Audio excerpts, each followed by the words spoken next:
السلام علیکم دوستو. ایک شہر جو 3 عظیم مذہبوں کے لیے مقدس تھا.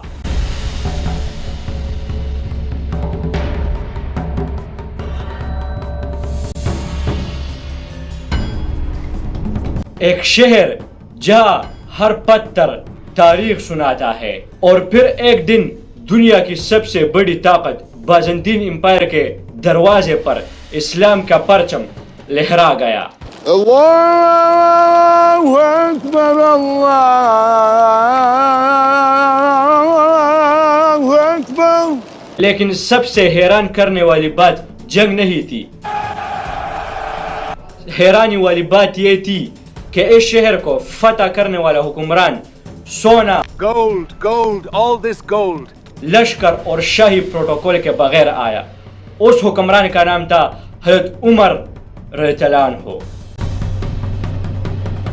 آج ہم جانیں گے جنگ جیروسلم کی پوری کہانی. جنگ سے صلح تک اور وہ لمحہ جب شہر کی چابیاں حضرت عمر بن خطاب رضی اللہ عنہ کے حوالے کیا گیا. 632 AD میں اسلام تیزی سے عرب سے باہر پھیل رہا تھا. حضرت ابوبکر رضی اللہ عنہ کے دور میں شام اور عراق کی مہمت شروع ہو چکی تھی.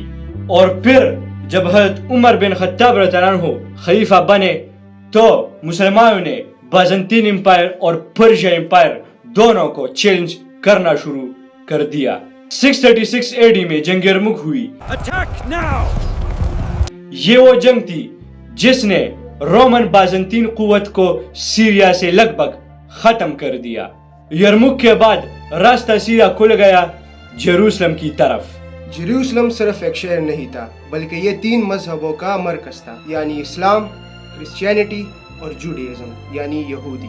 مسلمانوں کے لیے یہ بیت المقدس تھا جہاں سے معراج کا واقعہ منسوب ہے. کرسچنز کے لیے حضرت عیسیٰ علیہ السلام سے جڑا ایک مقدس شہر تھا. اس لیے اس شہر کی فتح صرف ایک سیاسی نہیں تھی بلکہ یہ روحانی اہمیت بھی رکھتی ہے.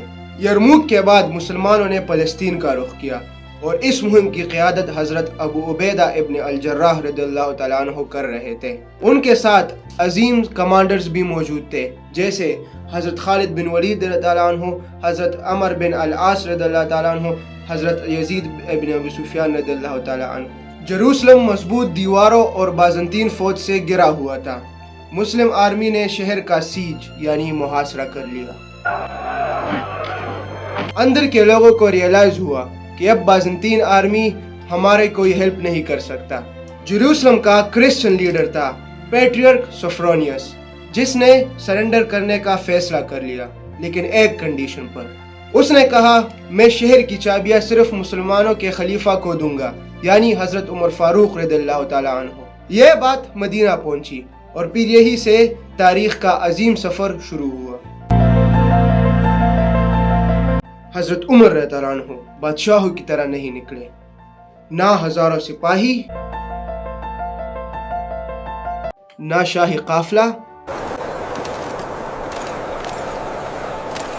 نہ تاج اور نہ تخت. روایات کے مطابق وہ صرف ایک اونٹ اور ایک غلام کے ساتھ نکلے. سفر کے دوران کبھی غلام اونٹ پر بیٹھتا اور کبھی حضرت عمر فاروق رضی اللہ عنہ اونٹ پر بیٹھتے.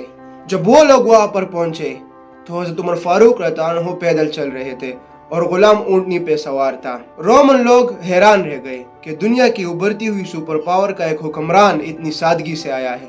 جیروسلم کے دروازے کھلے اور جیروسلم کا لیڈر یعنی پیٹریارک سوفرونیس نے حضرت عمر فاروق رضی اللہ عنہ کا استقبال کیا.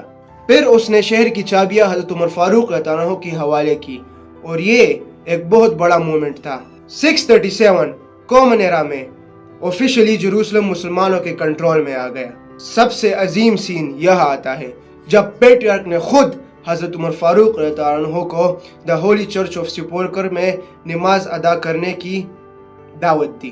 حضرت عمر فاروق رضی اللہ عنہ نے وہاں نماز ادا کرنے سے منع کر دیا اور فرمایا کہ اگر میں یہاں پر آج نماز پڑھتا ہوں تو بعد میں آنے والے مسلمان اس چرچ کو مسجد میں تبدیل کر سکتے ہیں.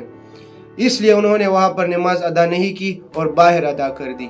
یہ انصاف اور ریلیجیس ٹالرنس کی ایک عظیم مثال مانی جاتی ہے. اس کے بعد ایک معاہدہ کیا گیا جسے عہد عمر کہا جاتا ہے، اور اس میں یہ چند باتیں شامل تھی، یعنی کرسچنز کی مال کی حفاظت، جان کی حفاظت اور ان کے چرچز کی حفاظت۔ یہ اسلامک ہسٹری کی سب سے امپورٹنٹ ٹریٹیز میں سے ایک ہے۔ دوستو، جروسلم کی فتح تلوار سے زیادہ انصاف اور اخلاق کی فتح تھی۔ حضرت عمر رضی اللہ عنہ نے ثابت کیا کہ اصلی فتح شہر جیتنا نہیں بلکہ دل جیتنا ہے، اور اس لیے ان کا نام تاریخ میں سب سے انصاف کرنے والے حکمران میں شامل ہوتا ہے۔ دوستو، ڈونٹ فورگیٹ ٹو سبسکرائب۔ جزاک اللہ۔